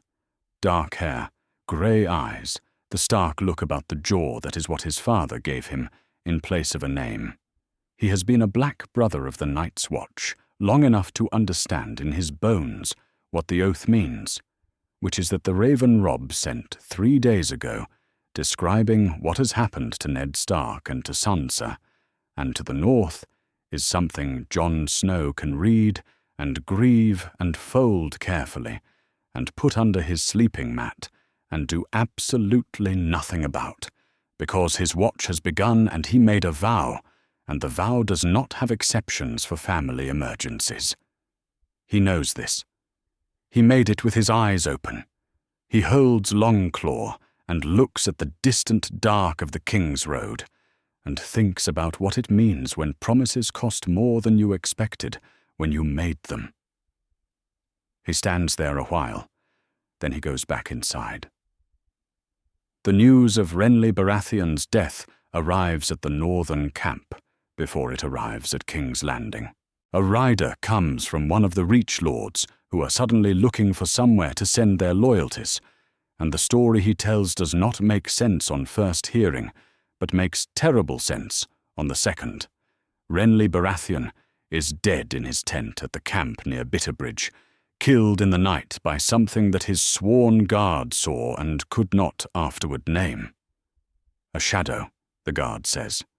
A shape in the dark that had a man's outline, but no man's substance. No flesh or weight that a sword could find. He was alive and then he was not, and the shadow was gone, and the Red Woman who travels with Stannis Baratheon was nowhere to be accounted for. Renly's sworn guard is a formidable woman, the only person present who might have matched a human attacker, and she cannot explain what she saw or whether she fought it at all. There is no visible wound with a normal cause. There is only a dead man, and a fear that no one has a word for yet, spreading through a camp that is already asking who benefits from this. The Reach Lords scatter. Some begin the march toward Stannis. Some retreat to their own castles to wait and see. Some begin sending quiet riders toward King's Landing to ask about the terms for changing sides. The great army that Renly Baratheon spent months building dissolves within hours of his death, which is the fastest that so much concentrated power has come apart in any lord's living memory. Catelyn Stark hears the news in the morning and spends the rest of it alone. She sits at the back of the tent, with the camp moving outside, and the light changing, and thinks through what Renly's death costs her. She does not mourn him. She did not know him well enough to mourn him, and grief is not what the situation calls for. What she mourns is the leverage he represented. Tywin Lannister sent a marriage offer south 2 days ago. Catelyn knew about it, because information moves through this war the same way water moves, finding the low places, and Robb has better intelligence than his enemies expect. The offer was calculated precisely. A Tyrell bride for Joffrey in exchange for the Reach host, marching against Stannis. Renly's death makes the letter irrelevant. But the Tyrell lords who followed Renly are still intact and still looking for a new patron, and Tywin will move to take them within days. When he has the Tyrell army behind him and Stannis' fleet approaching, he will not need to accept any conditions from the north. Why bargain with a prisoner's family when you do not need to? She has weeks, perhaps less than that. She does not tell Robb what she has decided. She writes instead to her brother at Riverrun. The letter to Edmure is brief. It asks him to receive a sealed letter from her and pass it by trusted rider toward King's Landing before the Tyrell lords complete their journey there. The sealed letter itself, the one she asks Edmure to carry forward, accepts Tywin's terms in Robb's name with one change. Ned and Sansa are to depart King's Landing first, under escort, and cross the Trident. When Robb can confirm that they are safe, Jaime Lannister goes free, not a day before. She sends both letters at noon. Robb finds out that evening, which is faster than she expected. He comes to her tent in the late light and stands at the entrance and looks at her with the face of a young man who is holding several things at once and not quite managing all of them. The anger is there, and the recognition and the reluctant calculation that is already working out whether there is anything he can do. "You wrote to Edmure," he says. "Yes." "In my name?" "Yes." He is 16 years old, and he has won every battle in this war, and he has never once managed to win this kind of argument with his mother, and he knows it. She can see him knowing it. "You don't have the authority to do this," he says. "I've done it," she says. Her voice is even. "Renly Baratheon is dead, and Tywin Lannister is going to have the Tyrell lords within a fortnight. After that, he doesn't need to accept anything from us. Your father is in that city. Your sister is in that city. They have been there for months." She looks at her son. "The neck or a grave, Robb. Those are the two roads. I chose the neck." Robb stares at her. He could revoke it. He could send a rider to intercept Edmure's man. He could undo this if he chose. He stands in the entrance of the tent for a long moment, and the camp moves around both of them, and Grey Wind comes to his side and sits without being called. He does not revoke it. He walks out without saying anything more. Meanwhile, in King's Landing, the Tyrell Lord's rider arrives 2 days after Renly's death. The offer is direct. The Tyrell host will march for the city and stand against Stannis' fleet in exchange for a betrothal. The Lord of Highgarden's daughter to King Joffrey. The Reach has wanted a queen's seat for a generation. Renly's death has freed the Tyrells from their prior arrangement, and they are prepared to make a new one with whoever is in a position to grant it. Tyrion brings the offer to Tywin in the Solar. He does not need to elaborate. "Accept it," Tywin says. "I've already drafted the reply." "Send it." Cersei Lannister learns about the betrothal 2 hours later from a servant who heard it in a corridor.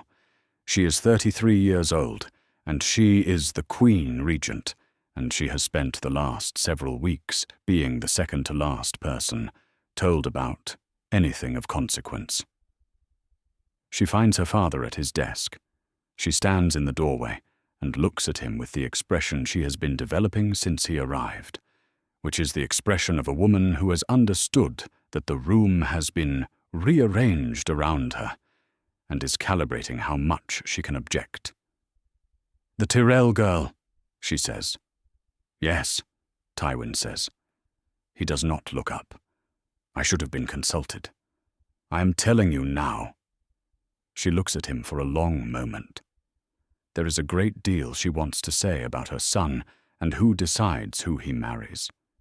She does not say it because she has been in enough rooms with enough men who have made up their minds to know when the time for speaking has passed.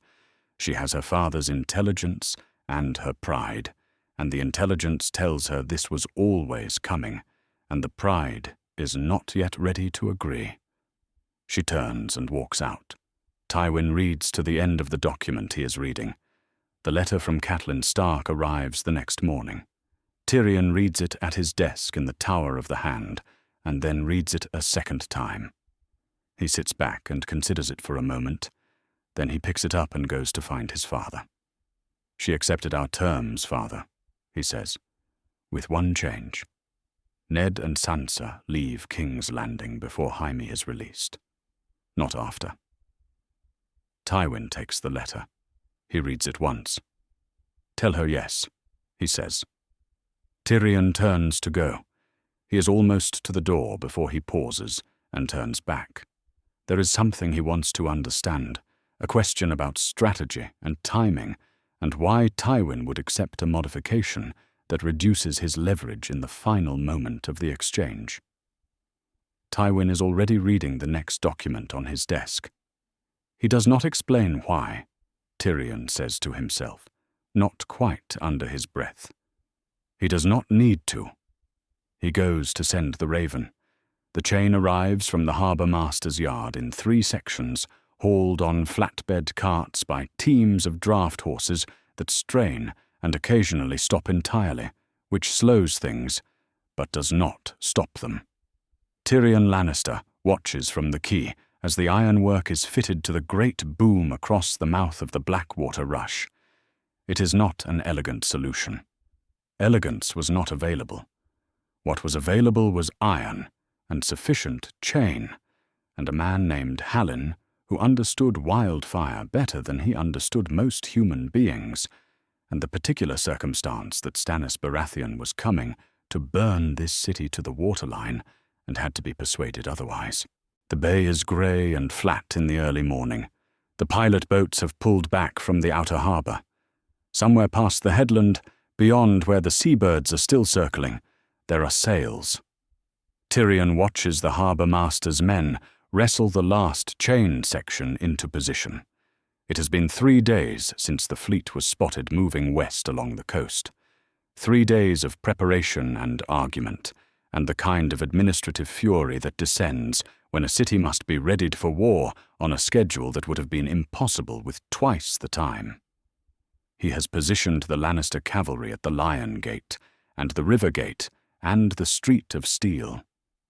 He has spoken to the Gold Cloaks about what is expected of them, which is more than is usually expected, and they have listened with the expression of men doing a very careful calculation.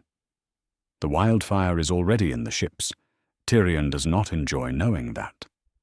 7 galleys, each holding sealed clay jars of the green substance that burns hotter than dragon breath and cannot be quenched by water. It is not a tactic he would have chosen. It is the tactic available to him, and he has made his peace with it in the way that one makes peace with a necessary ugliness, by staring at it long enough that it stops looking like a choice and starts looking like arithmetic. He turns from the water. The city smells of coal smoke and salt and the particular edge of tension that settles over a place that knows something is coming and does not know exactly when. In the Tower of the Hand, Ned Stark listens. He has become good at listening over these weeks. He cannot see the harbour from his window on this side of the keep, only the practice yard and a sliver of rooftop and the morning sky, which is the colour of old pewter today. But he can hear the city. Boots in the corridor outside his door have had a different rhythm these past 3 days, quicker and more purposeful, the sound of men going somewhere with a reason rather than the sound of men doing their appointed rounds. The bells of the sept rang twice in the night when they do not usually ring at all. These things tell him a story he does not entirely want to read. He has had one visitor since Robb's last raven arrived. Not Tyrion, who comes on the days when there is business, and has not come in 2 days.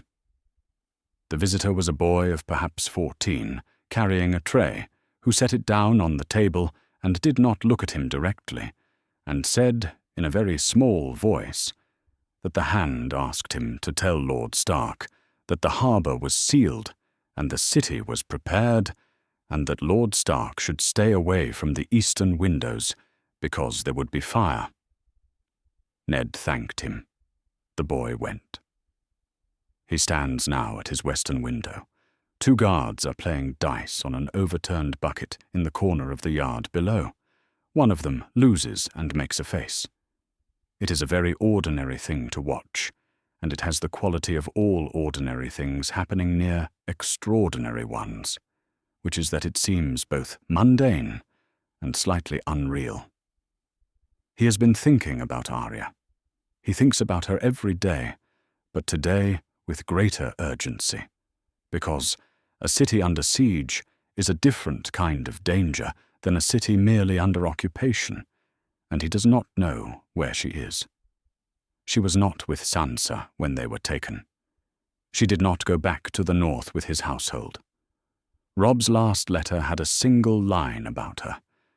We have not found her yet, which means she is somewhere in this city, or she was, and she is either in hiding or she is... He does not finish that thought. He has learned not to finish that thought. He turns from the window. The Reach Lords arrive in the afternoon. 7 banners. Tarly, Hightower, Florent, Rowan, Crane, Fossaway, Mullendore. They come with their household guards and their retinues, and the particular air of men who have ridden hard and made a decision and are committed to it, past the point of reversal. Tywin Lannister receives them in the great hall of the Red Keep, which he has been using as a receiving room since his arrival, and which has the acoustic property of making everything said in it sound more significant than it would sound in a smaller room. Sansa Stark is not in the great hall. She watches from a gallery above the corridor that leads to it, through an iron grille she found 3 weeks ago, on an afternoon when she needed very badly to be somewhere other than her chambers, and started walking and kept walking until she ended up somewhere she had not expected to be. Below her, the lords are brought in by Pycelle. She watches their faces as they enter. They are not happy faces. They are the faces of men whose plan died in a tent at Bitterbridge and who are here now because the alternatives have run out. Lord Tarly walks like a soldier and looks at the room as if assessing it for weakness.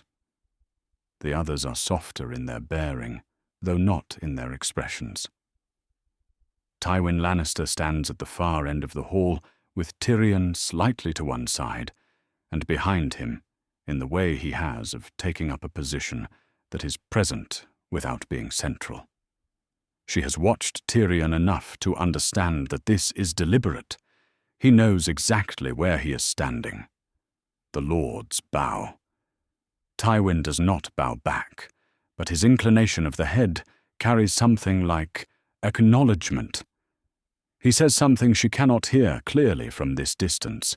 The gallery distorts sound in certain ways, but she hears the tone of it, which is the tone of a man who has already decided the outcome of this conversation and is allowing the conversation to reach it at its own pace. She watches for a while. Then she looks at Tyrion, whose face has a quality she has come to recognize. A man who knows more than he is letting anyone see, and is deciding in each moment what to do with the surplus. She does not know what Tyrion knows. She knows he sent some answer to her mother. She knows the answer was yes. She does not know what comes after yes.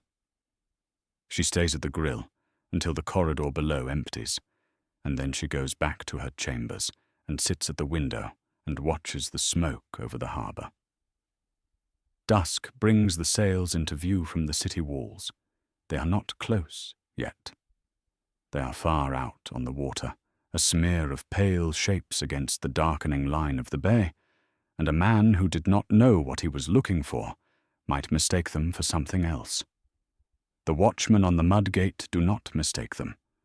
The word goes through the city like water through a cracked cup, finding every low place, and by the time the sun is fully down, there is no one in King's Landing above the age of 5 who does not know what is coming.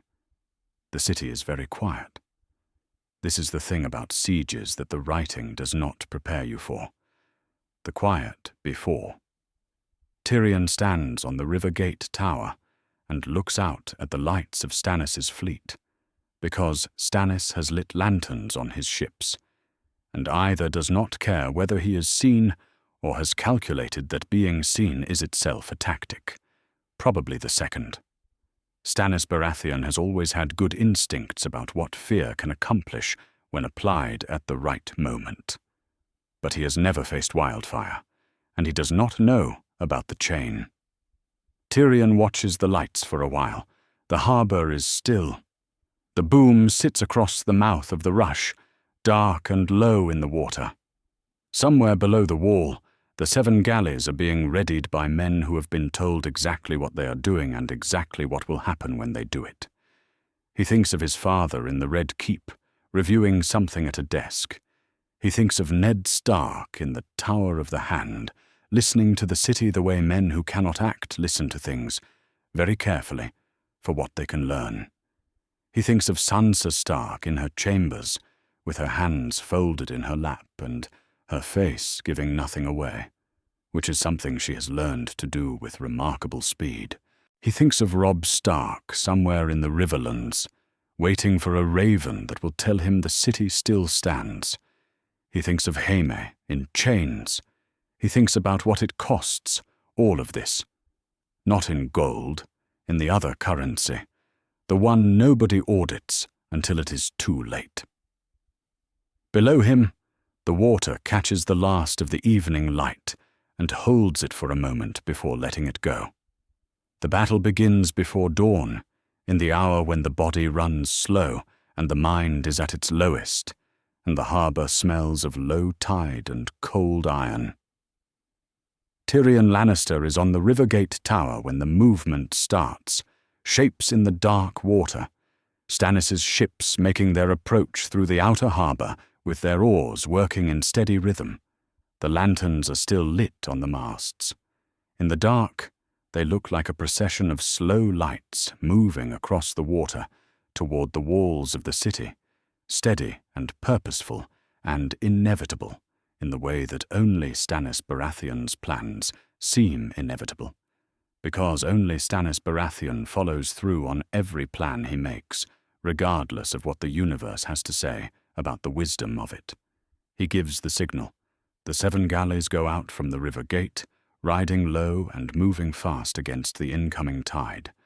The men at the oars know what the holds contain, and they are rowing with the particular intensity of men who want very badly to complete a task and get off the water before the task completes them. They close the distance quickly. There is a moment where the 2 fleets are very near each other in the dark and nothing is happening yet, a moment that seems to stretch, and then the gap closes, and one of the galleys reaches the van of Stannis' fleet, and what happens next is something that has no proper name yet, because everyone who could name it from close range does not survive the naming. The wildfire goes up. Tyrion has read descriptions of it. He thought he understood what those descriptions meant. He did not understand. The color is wrong in a way he cannot quite locate. Too even, too steady, burning with a quality that natural fire does not have, a color that seems to come from inside the water rather than from above it. Green light fills the harbor and turns the black water into something seen through a fever. The sound it makes is not noise in the ordinary sense. It is pressure, something felt in the chest and in the teeth before it reaches the ears. 3 of Stannis' vanguard ships are burning, then 5, then 8. The men on the ships that are not yet burning are working their oars in different directions, trying to come around, trying to find a gap. And there is no gap. The chain rises. The harbour master's men work the winch on the south bank, and the ironwork comes up from the riverbed, where it has lain for 3 days, dripping and heavy and black, and it breaks the surface in sections across the mouth of the rush. Stannis' rear ships are already trying to come around, looking for open water past the boom and the burning ships ahead of them. The ones that see the chain in time haul their oars back. The ones that do not are a different matter. The sound they make against the iron carries up to the tower. Tyrion watches. He has decided, at some point over the past weeks, not to look away from things he sets in motion. There is a cowardice in not looking. He is determined not to be that kind of coward, whatever other kinds he may be. He stays at the parapet and watches the harbour fill with green fire and the shapes of men, doing what men do when their ships are burning and there is no good direction to swim. The landward assault comes in the grey hour before sunrise. Stannis has put men ashore at 2 points on the south bank, while his fleet engaged the boom, a landing force moving on the river gate from below. It is a well-made plan. It would have worked against an unprepared city with no garrison and no allies in riding distance. Lord Tarly arrives before the sun shows over the bay, because Lord Tarly moves at the pace the situation demands, and has always moved that way, and does not apologize for it. His heavy horse hits the Baratheon landing force from the rear in the grey pre-dawn light, and the Reach footmen come up the bank road behind him in good order, and Stannis' men are caught between cavalry and wall with the river on one flank and nowhere to form properly. They hold longer than most armies would, which Tyrion notes from above. Stannis Baratheon trains his soldiers with a severity that produces this result. Men who hold when holding is not rational, because their instinct for order outlasts their instinct for survival. They form a line on the riverbank and they hold it for a while. Then the flanking cavalry finds the end of the line, and the line does not hold any more. Stannis does not break. He withdraws. There is a distinction between those two things, and Stannis is the sort of man who insists on it even when no one is arguing. He gets perhaps half his men back onto ships. The flagship is still on the water when the sun comes up over Blackwater Bay, moving east with the morning tide, his crowned stag banner still flying from the mast. Tyrion watches it clear the outer harbour. Then the smoke closes over the place where it was. On his flagship, Stannis Baratheon stands at the stern and doesn't look away. He is watching the smoke over the city, and he is counting his ships. He counts them the way he counts everything, methodically, assigning a loss to each gap in the formation, and noting the figure in the running tally he keeps without mercy or excuse. The number is not good. He has worked from worse numbers before, and will not pretend that he hasn't. He thinks about the chain. The chain had not been in his information.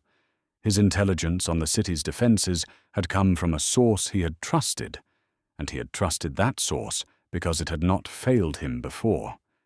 He files this error where he files all errors, noted, never forgotten, not spoken of aloud, because speaking of it is not the same as correcting it, and Stannis has always known the difference.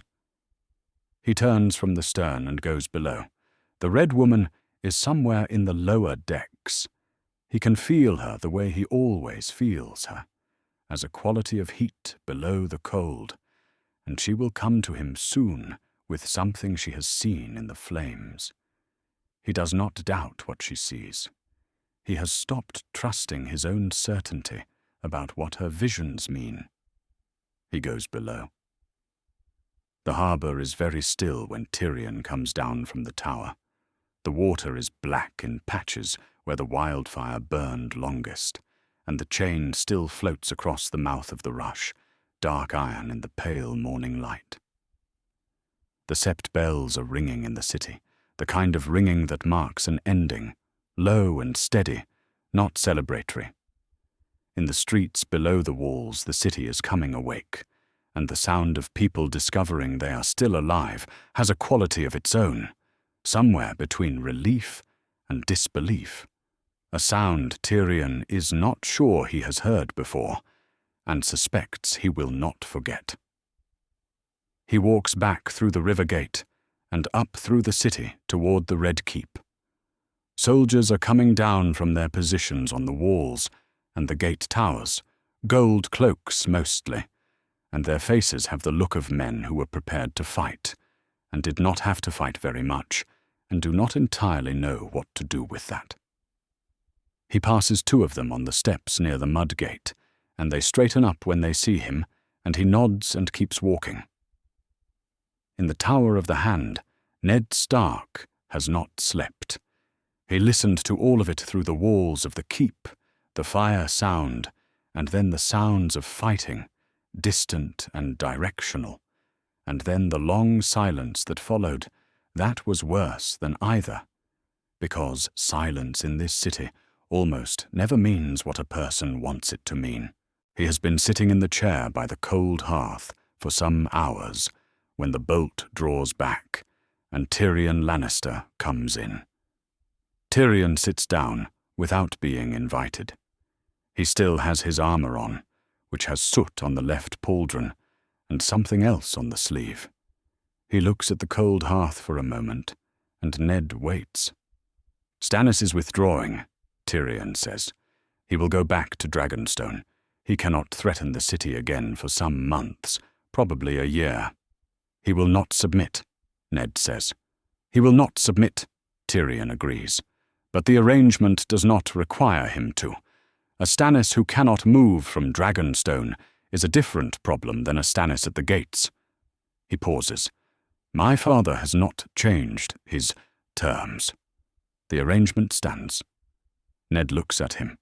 He looks at the window, where the morning light is coming in, thin and grey, and smells of smoke, even up here, even on this side of the keep. Find my daughter, he says. Tyrion is quiet for a moment. Then he stands. I will, he says. He goes. 3 days after the battle, a courier is taken at the eastern gate. He is a small man, unremarkable, carrying no livery and no seal of his own, which is how couriers who are not supposed to be noticed are dressed. The captain of the gate guard, who has been told to watch for precisely this kind of man, takes him into the guardhouse and searches his saddlebags and finds 2 letters. One of them is ordinary. The other has Lord Stark's seal on it. And when the captain reads it, he sends for Tyrion Lannister before he does anything else. Tyrion reads it once, standing in the guardhouse doorway, and then takes it back to the Tower of the Hand and reads it again at his desk. The letter says that Robb Stark is being asked to deliver not Jaime Lannister, but a list of his bannermen and the Tully forces at River Run, which is not what the terms say, and is the sort of modification that would end the arrangement before it had properly started. The seal is Ned Stark's. The seal is genuine. The letter is not. Tyrion has spent enough time with Ned Stark over these months to know how he writes. Formal, without excess. One thought per sentence. This letter uses 3 conditional phrases in a row, which Ned Stark does not do. Tyrion knows because he has read enough of Ned Stark's actual correspondence to recognize the things he does not do as clearly as the things he does.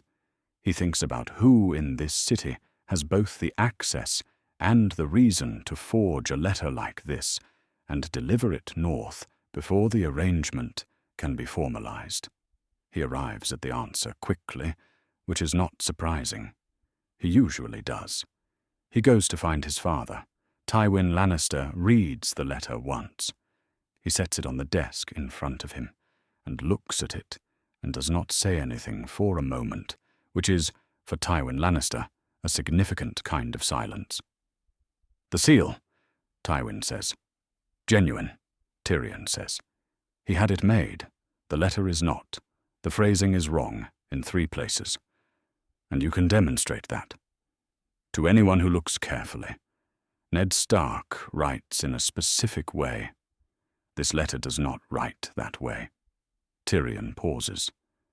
The courier came from the eastern docks.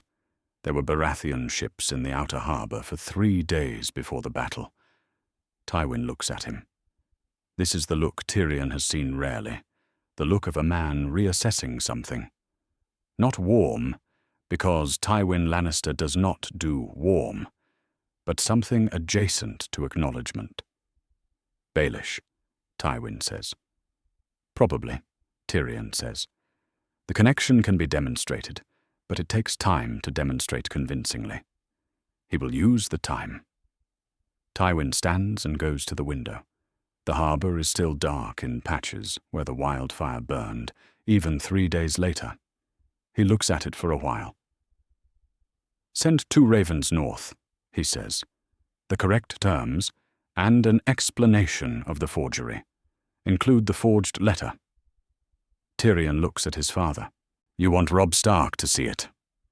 "I want Robb Stark to understand," Tywin says, "that the threat to this arrangement is not Lannisters." He goes back to his desk and picks up the next document. The conversation is finished. Petyr Baelish is brought to the master of ship's solar in the mid-morning by 6 household guards, which is 2 more than strictly necessary, and he comes without resistance.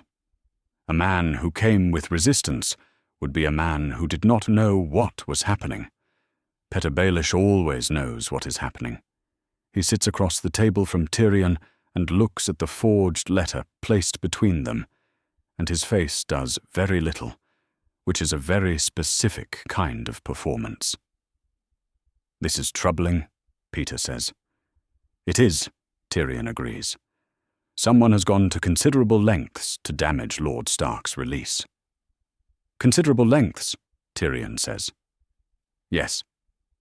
Petyr looks up from the letter. His grey-green eyes are doing the calculation they always do, quick and quiet behind the careful face. He is working out what has been found and what has been kept back and where the edge of the evidence runs. Tyrion has spent 2 weeks preparing for this conversation, and he knows that some of what Petyr is calculating is wrong, which is the point. "The courier came from the eastern docks," Tyrion says. "There were Baratheon ships in the harbour before the battle." He lets this sit. Petyr is quiet for a moment. Then, "I suspected as much," he says. "Stannis would gain considerably from a breakdown in the northern arrangement." "He would," Tyrion says. "Yes." He lets the silence develop, and then he ends the meeting. He watches Petyr Baelish walk back down the corridor, with his hands clasped behind him, and his pace neither faster nor slower than it was on the way in. And he thinks that of all the things Petyr Baelish is, the most dangerous is how much he resembles a man who has nothing to hide. He will never not be dangerous. The question is whether he can be made to aim that danger somewhere less inconvenient. He goes to tell his father. Ned Stark learns about the forgery the same afternoon. He listens to the whole of it from the chair, and doesn't interrupt and doesn't change his expression very much, which is Ned Stark's way. Tyrion has learned to read the small adjustments rather than the large ones, the slight tightening around his eyes when Tyrion describes the forged letter, the stillness when Tyrion explains how the seal was taken. Baelish, Ned says. The evidence points there, Tyrion says. My father has decided not to press it further. There are practical reasons. Ned looks at him steadily. He does not ask what the practical reasons are, which tells Tyrion that Ned has already worked out what they are, and does not agree with them, and has decided that this is not the moment to say so. That is Ned Stark in one expression, a man who has calculated the cost of a fight and decided to bear the cost of not having it. The ravens have gone north, Tyrion says. Both ravens, the correct terms and the explanation. Robb Stark will know within 4 days. And then, Ned says, and then we wait for his reply. Tyrion pauses. My father has said a week, from the day the reply arrives. The room is quiet for a moment. Outside the window, the afternoon light is pale over the practice yard, and the smell of smoke is finally fading from the air over the city, 3 days after the battle. The way the smell of things that have burned fades slowly and then all at once. I want to know, Ned says, about Arya. Specifically. Not that someone is looking. What is being done and who is doing it? 3 men, Tyrion says. 2 of them know this city, the way people know it, who grew up in its low places. The 3rd knows who to ask. He looks at Ned. She has been alive in this city for 3 months. That means she is good at something, or she found someone, or both. She's good at most things, Ned says, when she decides to be. It is the closest thing to warmth Tyrion has heard from him since any of this began. He stands to go. 1 week, Tyrion says at the door, from the reply. He leaves Ned Stark to his window and is waiting, and goes back down through the Tower of the Hand toward his father's solar, where there are papers on the desk and reach lords to settle, and a realm to arrange into something that resembles order. The sun is going down over the practice yard below. In the city below the walls a market is running, the ordinary noise of buying and selling, which has a different quality now than it had 3 days ago, a looser sound, the sound of a city that has been afraid and has come through the other side of it, and is not yet sure what to do with the relief. He climbs the stairs. The raven from Robb arrives on the 6th day. Tyrion reads it at the desk in the Tower of the Hand, with the morning light coming in from the harbour window, and he reads it twice, which is once more than he usually reads things, because he wants to be certain he has not missed anything. He has not missed anything. The letter is short and specific and says what it says without flourish. The terms are accepted. Jaime Lannister will be released to the road south. The northern armies will withdraw from the riverlands. The Tully forces will stand down at River Run. Robb Stark has written it in the plain way he writes everything, one thing at a time, no excess, and at the bottom he has added a single line that is not part of the formal agreement. Tell my father that Grey Wind is well. Tyrion folds the letter. He sits for a moment, then he goes to find his father. Tywin reads it, standing. He sets it on the desk. Send the escort to the Tower of the Hand, he says. Tomorrow morning. Tyrion looks at him. Not today. Tomorrow, Tywin says. The arrangements require a day. He picks up the next document. Tell him tonight. Ned Stark is sitting at his western window, when Tyrion arrives. He looks up. "Tomorrow," Tyrion says. Ned looks at him for a moment. He looks back at the window.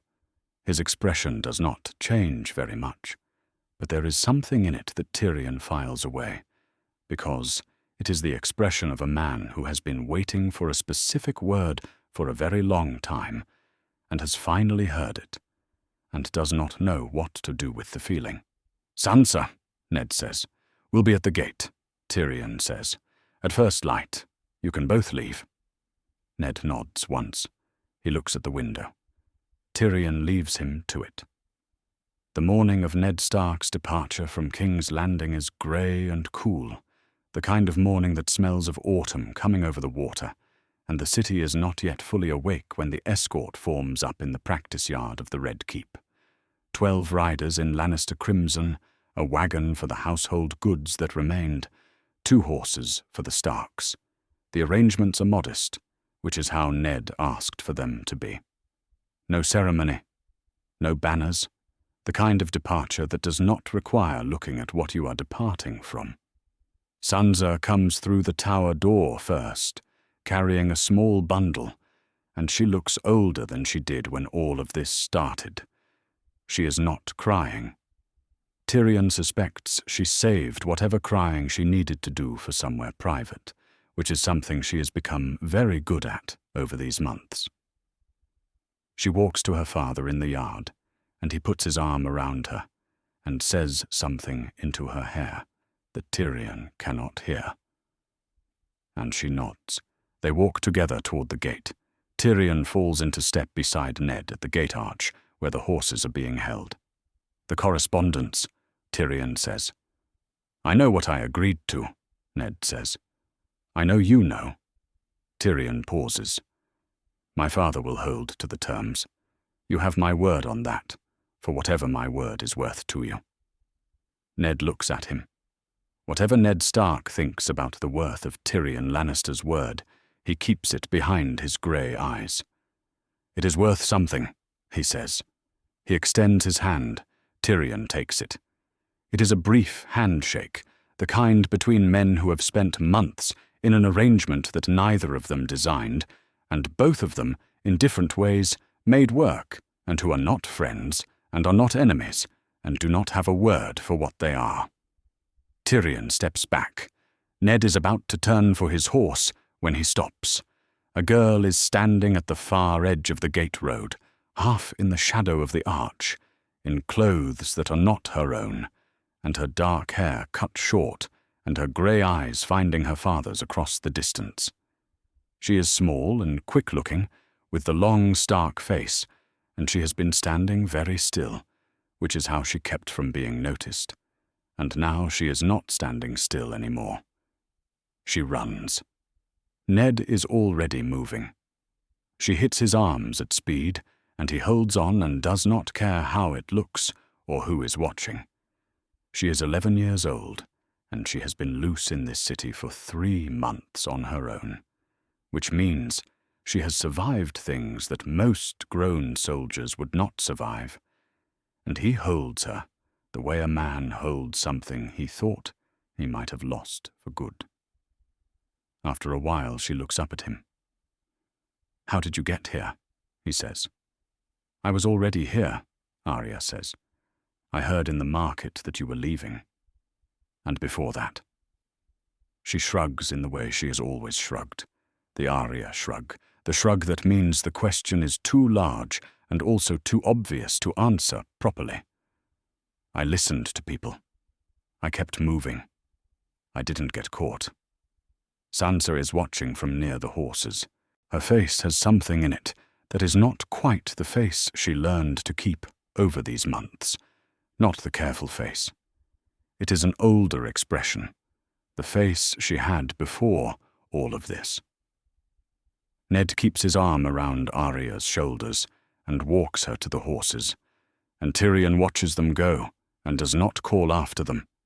He watches the column form up and move out through the gate, Ned and his daughters and 12 men in red cloaks and a wagon, out into the city streets, which are starting to wake up now and parting before them in the ordinary way that the city parts for horses in the early morning, without much attention, already thinking about something else. At the wall, the raven arrives in the afternoon. Jon Snow reads it in the master's rooms with the lamp burning low. It is from Robb, and it is not long. It says that their father is alive and is on the road home. It says that the Lannisters have kept the terms, or kept them enough. It says Jon should know that it came through, that the Starks came through this. He folds it. He sits with it for a long time, alone in the Maester's rooms with the cold coming through the window from the north, which is the direction the wind always comes from at the wall. Ghost is somewhere near. He can feel him in the way he can sometimes feel the dire wolf when they are close, a warmth at the edge of things. His father is alive. His father is going home. He is not going home. He made a vow. He made it with his eyes open, and it does not have exceptions. And he knew that when he made it, and he knows it now. The knowing does not make the distance smaller. It just makes it a different kind of large. He sets the letter down on the table. He looks at the lamp for a moment, the flame small and steady in the cold air of the Maester's rooms, and then he stands. He goes back out to the yard. The King's Road runs south from Castle Black across the neck and through the forests of the north for 200 leagues before it reaches Winterfell, and it is a long road in autumn, with the cold already coming down from the mountains. Ned Stark rides it at an easy pace because there is no longer a reason to hurry, and because his leg is still not what it was, and because Arya is beside him asking questions about everything they pass, which is how she has always moved through the world, as a long series of questions that she is already starting to answer herself before the answers come. Sansa rides on his other side. She is quieter, which is not new. She has always been quieter than her sister. But there is a quality to her quiet now that is different from what it was before all of this, something harder and more deliberate inside it, and Ned recognizes it because he has worn something like it himself. The city falls away behind them. The mudgate shrinks in the distance, and then the road bends, and the walls are gone. The road opens ahead, north through the riverlands, through the neck, toward home.